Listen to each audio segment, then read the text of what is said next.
Hi there, it's Shae with you today, and I'm on behalf of Two Sisters Art and the monthly sample box for October. So if you haven't watched the unboxing video, please pop over and have a bit of a look because you'll get to see what's actually in this sample box.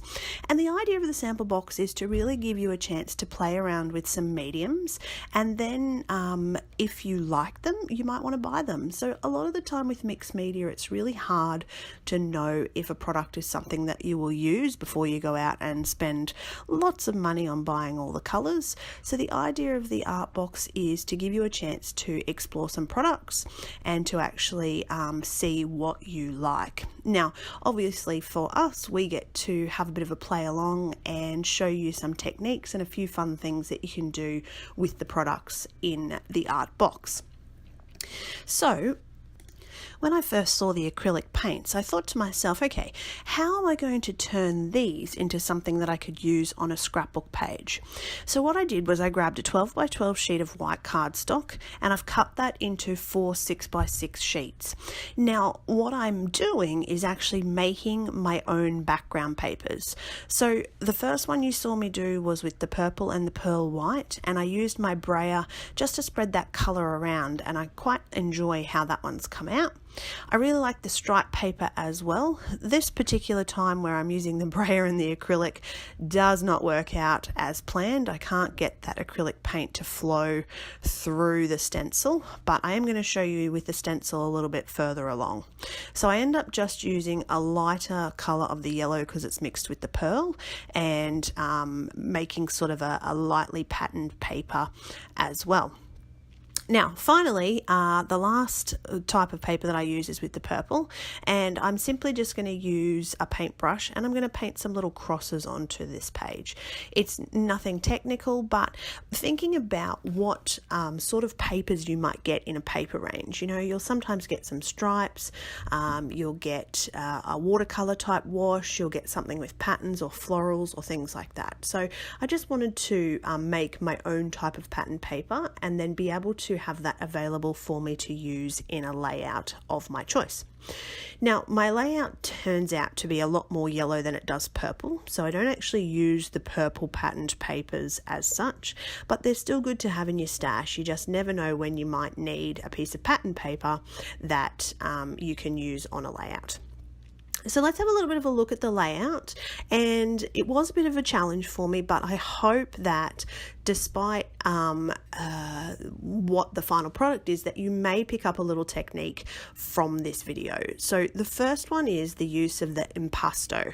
So impasto is kind of like a texture paste, but what happens is when you mix any kind of medium with it, it doesn't lose its color. So it doesn't lose the brilliance. So if you mix something with white, you lose some of the vibrance of the color. And what you want with impasto is to make a texture paste but not lose any of the colour. Of course, if you want to dull the colour down, absolutely mix it with white. But if you want to keep your colour really the same as what comes out of the bottle or jar or particular medium, then use it with impasto. So on the back of the layout, what I've done is spread some of the pearl white around. And then I'm going to use the stencil just to stencil some black gesso. I find with making mixed media in the background of a layout, it's all about building it up. So what you actually add to a page may not be the final thing that you see.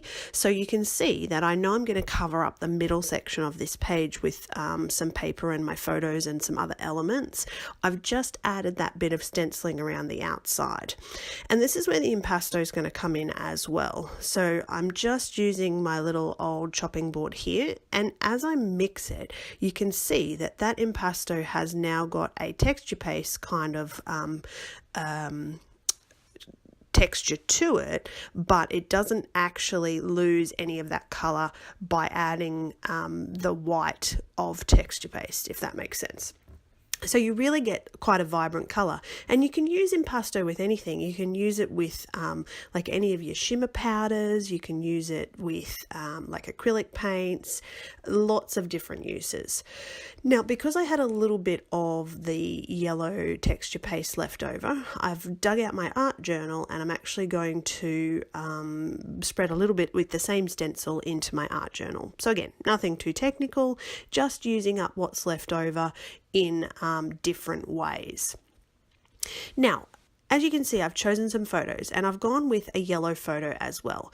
With this particular layout, you could have done something in a black and white photo, but as I was looking through my stash, I sort of found these yellow photos and I thought I'm probably never going to scrapbook them on anything except for a yellow layout, and this was the perfect time to do that.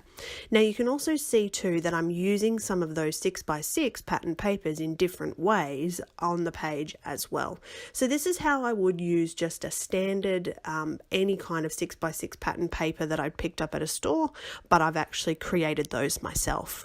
So one's a circle, one's a banner, and the other one is just some torn layers.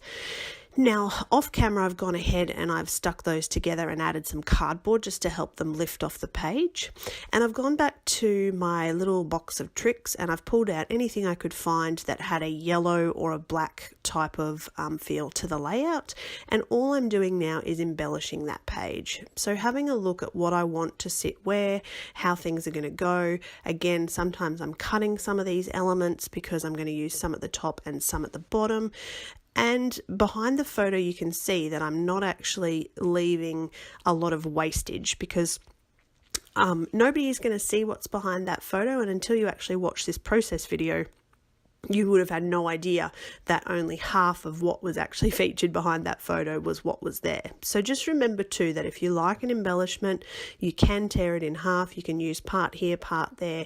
It's just a matter of finding what works for you and then rolling with it. So this particular video, although not a beautiful page, I wanted to give you something that you could use and learn from. So I hope you've picked up some kind of technique from this, and I would look forward to seeing what you can create with your Two Sisters art box.